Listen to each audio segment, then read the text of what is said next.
ನಾಪಕ್ಲು ಸಮೀಪದ ಕಕ್ಕಬ್ಬೆಯ ಪಾಡಿಶ್ರೀ ಇಗ್ಗುತ್ತಪ್ಪ ದೇವಸ್ಥಾನದ ಅಷ್ಟಬಂಧ ಬ್ರಹ್ಮಕಲಶೋತ್ಸವ ಶ್ರದ್ಧಾ ಭಕ್ತಿ ಹಾಗೂ ವಿಜೃಂಭಣೆಯಿಂದ ಸಂಪನ್ನಗೊಂಡಿತು.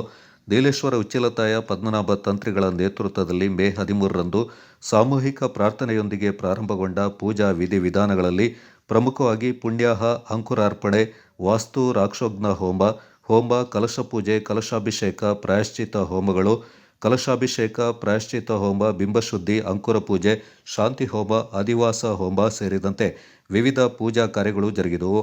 ಸೋಮವಾರ ಬೆಳಗ್ಗೆ ರೋಹಿಣಿ ನಕ್ಷತ್ರ ಮಿಥುನ ಲಗ್ನದಲ್ಲಿ ಅಷ್ಟಬಂಧ ಲೇಪನ, ಪರಿಕಲಶಾಭಿಷೇಕ, ಬ್ರಹ್ಮಕಲಶಾಭಿಷೇಕ ಜರುಗಿ ಬಳಿಕ ದೇವರ ನೃತ್ಯ ಬಲಿ ನಡೆಯಿತು. ಈ ಸಂದರ್ಭ ದೇವಾಲಯದ ದೇವತಕ್ಕರು, ಭಕ್ತಜನ ಸಂಘದ ಅಧ್ಯಕ್ಷರಾದ ಪರದಂಡ ಸುಮನ್ ಸುಬ್ರಹ್ಮಣಿ ಬೆಳೆ ಹಾಗೂ ನಾಡಿನ ಸಮಸ್ತ ಜನರ ಸುಭಿಕ್ಷೆಗಾಗಿ ವಿಶೇಷ ಪ್ರಾರ್ಥನೆಯನ್ನ ಸಲ್ಲಿಸಿದರು. ಉತ್ಸವದಲ್ಲಿ ಪಾಡಿ ಇಗ್ಗುತ್ತಪ್ಪ ದೇವಾಲಯದ ತಕ್ಕ ಮುಖ್ಯಸ್ಥರು ಹಾಗೂ ಭಕ್ತಜನ ಸಂಘದ ಅಧ್ಯಕ್ಷ ಪರದಂಡ ಸುಮನ್ ಸುಬ್ರಹ್ಮಣಿ, ಕಾರ್ಯದರ್ಶಿ ಬಟ್ಟಿರ ಚೋಂದಮ್ಮ ಮೇದಪ್ಪ, ಖಜಾಂಚಿ ಅಂಜಪರವಂಡ ಕುಶಾಲಪ್ಪ ಮತ್ತಿತರ ಪ್ರಮುಖರು ಪಾಲ್ಗೊಂಡಿದ್ದರು. Kodagu channel news, Duggala Sadananda, Napoklu.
ಆರ್ತಿ